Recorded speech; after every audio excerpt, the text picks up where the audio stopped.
নামখলা গাঁও পঞ্চায়তত আৰম্ভ হ'ল পবিত্ৰ ভাগৱত পাঠ।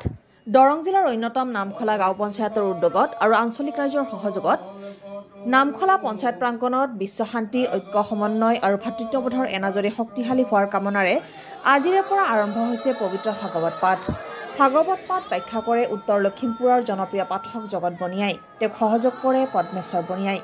নামখলা গাঁও পঞ্চায়তৰ সভাপতি আকৰাম হুছেইনৰ নেতৃত্বত আয়োজন কৰা দুদিনীয়া ভাগৱত পাঠৰ শুভ উদ্বোধন কৰে দৰং জিলা পৰিষদৰ মুখ্য কাৰ্যবাহী বিষয়া মানৱ দাসে।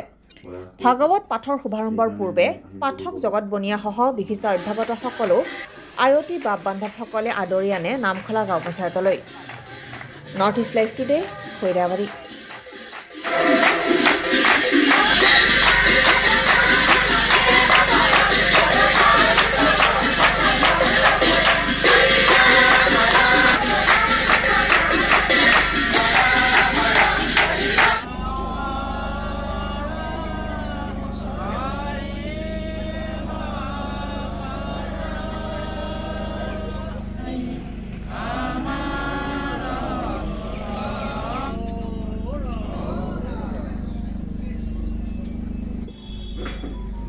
ইয়াৰ পিছতে এখন চেলেঙেৰে তেখেতক আমি আদৰণি জনাম।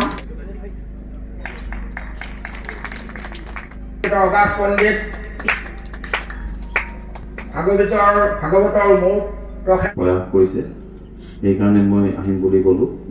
সাধাৰণতে আমি ধৰি লওক চৰকাৰী বিষয়া এনেকুৱা অনুষ্ঠানত মাথাটোতো আঁচি থৈছোঁ।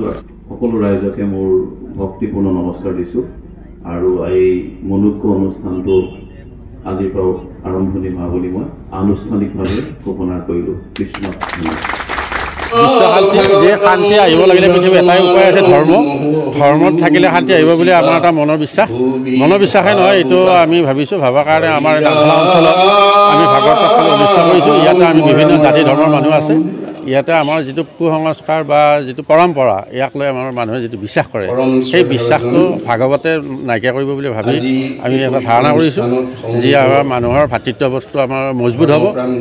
এই উদ্দেশ্য লৈ আমি এই ভাগৱতৰ আয়োজন আমি কৰা হৈছে।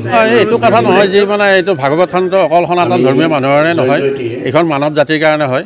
পুৰাণখন যেনেকৈ মানৱ জাতিৰ কাৰণে, বাইবেলখন যেনেকৈ মানৱ জাতিৰ কাৰণে, এইখনো ভাগৱতখনো মানৱ জাতিৰ কাৰণে। ইয়াতে কয় নিৰ্দিষ্টকৈ সনাতন ধৰ্মৰ উদ্দেশ্য লৈ ইয়াত ভাগৱতৰ ভিতৰত একো পোৱা নাই। মই নিজে অকণমান অধ্যয়ন কৰি মই দেখিছোঁ ইয়াতে কোনো কাৰণত অকল সনাতন ধৰ্মীয় মানুহৰ কাৰণে ইয়াত মানে উদ্দেশ্য লৈ মই ভাগৱতত দেখা নাই।